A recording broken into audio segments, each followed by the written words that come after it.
प्रभारी मंत्री ओम प्रकाश राजभर ने किया योजनाओं की प्रदर्शनी का उद्घाटन। गाजीपुर प्रकरण पर दी सफाई। सुल्तानपुर गुरुवार को जनपद पहुंचे प्रभारी मंत्री ओम प्रकाश राजभर ने सरकार की विभिन्न योजनाओं की प्रदर्शनी का उद्घाटन किया। इस दौरान पत्रकारों ने गाजीपुर में महिला सिपाही द्वारा एक कार्यकर्ता को पीटे जाने के मामले पर सवाल किया तो मंत्री ने स्पष्ट किया कि यह घटना गलतफहमी का नतीजा था। उन्होंने कहा कि हमारे कार्यकर्ता उत्साहित होकर आगे बढ़ गए और फोटो खिंचवाने के चक्कर में महिला सिपाही और इंस्पेक्टर के बीच से निकल पड़ा। इसी कारण सिपाही ने उसे पीट दिया। मंत्री ने कहा कि नौजवान जोश में रहते हैं, उसी भावनाओं में वो आगे निकल गए, लेकिन सिपाही उसे समझ नहीं पाई। राजभर ने कहा कि यह कोई बड़ी वजह नहीं थी, बल्कि क्षणिक भूल थी। उन्होंने सवाल उठाने वाले से कहा कि सैकड़ों लोग उस दौरान मौजूद थे, लेकिन किसी और के साथ ऐसी घटना नहीं हुई। अगर सबके साथ ऐसा हुआ होता तो बात अलग होती। उन्होंने माना कि कार्यकर्ता से थोड़ी कमजोरी हुई और वो भावनाओं में बहकर आगे बढ़ गया, जिस कारण सिपाही के साथ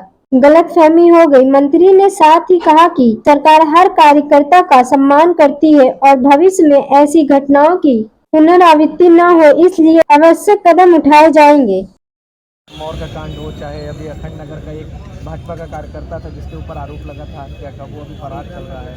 नहीं, देखिए जो अभी बच्ची के मामले को आप बता रहे हैं, देखिए प्रेम प्रपंच का मामला है, उसको आप अच्छी तरह जानते हैं। और जो उसको लेके लखनऊ गया था जो मुस्लिम लड़का, अब फिर वहाँ उसके रिश्तेदारों ने कहा कि नहीं, हम ये गैर धर्म के होने के नाते शादी नहीं होती। फिर वो रात को ही वापस आया और पुलिस ने उसको गिरफ्तार करके दे दिया। सर, और मामले संतराम अग्रहरी की एक हत्या हुई थी अखंड नगर ब्लॉक के पास जयसिंहपुर में, जयसिंहपुर तहसील क्षेत्र में, और फिर अभी लगातार हत्याएं हो रही हैं, घटनाएं हो रही हैं, कुछ टेक्निकल चीज़ें आ रही हैं।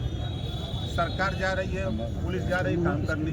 पता लग रहा है कि हाई कोर्ट से या कहीं न्यायालय से वो पहले से लेके स्टे पड़ा हुआ है, तो पुलिस बैक होकर चली जा रही है। क्या करें पुलिस, तो उसके लिए कुछ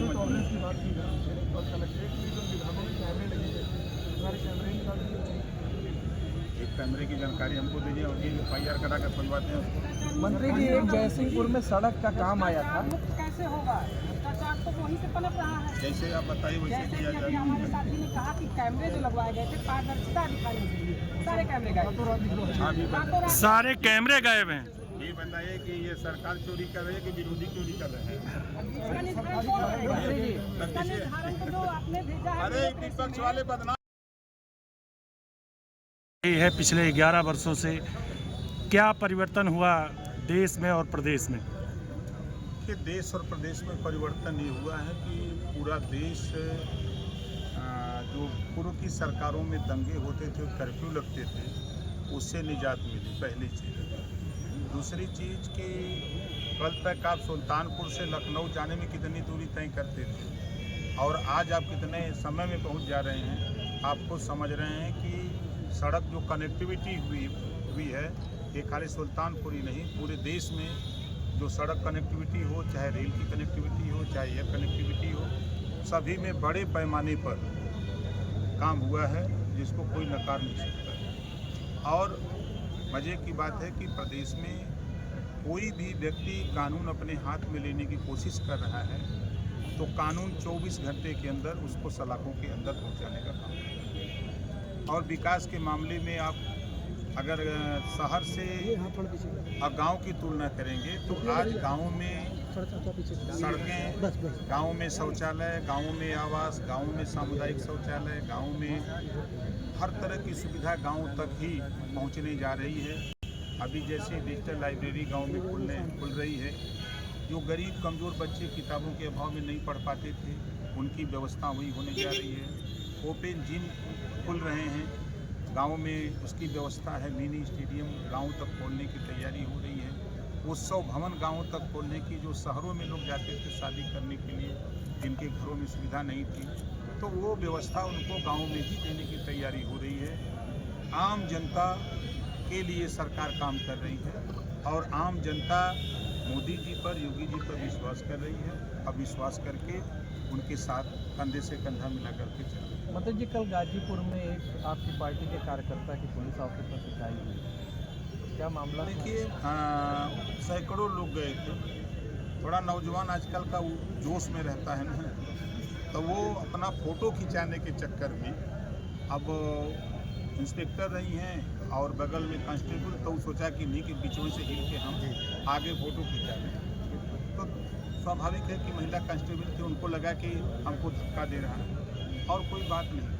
आपका एक बयान आया था कि जो भी कार्यकर्ता आपका थाने में जाएगा वो पीला गमछा पहने होगा, तो पुलिस वाले समझेंगे कि ओपी राजभर आया है। वो भी पीला गमछा पहन के गया था, वो पिटाई हो गई। कल यह वीडियो काफ़ी ट्रोल कर रहा है। सैकड़ों लोग थे, सैकड़ों लोग में ये कहीं के साथ ऐसा क्यों हुआ? सैकड़ों लोगों के साथ होता तब तो हम आपकी बात से सहमत हैं।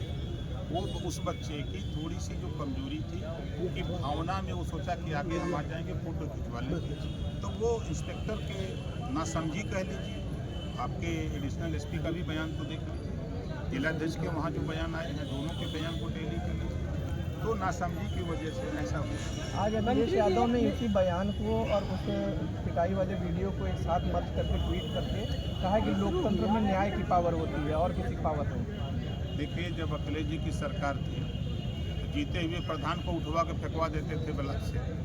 समाजवादी पार्टी की सरकार में जो जिला पंचायत जीतता था उसको हरवा दिया जाता था, जो प्रमुख जीतता था उसको हरवा दिया जाता था, और समाजवादी पार्टी की सरकार को लोग गुंडों की सरकार कहते थे और अपराधी छुट्टा सांड की तरह घूमते थे। आज योगी जी की सरकार है, योगी जी की सरकार में लोगों को भय है, डर है कि कहीं योगी जी का बुलडोजर न आ जाए, भय चल रहा है। और अखिलेश जी के पास तो कोई काम है नहीं, असली बात नहीं है। कुड़वार में कल आपको पीड़िता के घर जाना था, अचानक आपका कार्यक्रम बदल गया जबकि प्रोटोकॉल में पहले से तय था। परिवार की तरफ मैंने फ़ोन किया था, जब लखनऊ से मैं चला तो परिवार ने ही कुछ मना किया कि सर मेरे यहाँ न आवे तो अच्छा लगेगा। सर, राहुल गांधी अभी पीसी कर रहे हैं, आज हाइड्रोजन बम फोड़ने जा रहे थे। वो कह रहे हैं कि पिछड़ी जाति के जो वोटर हैं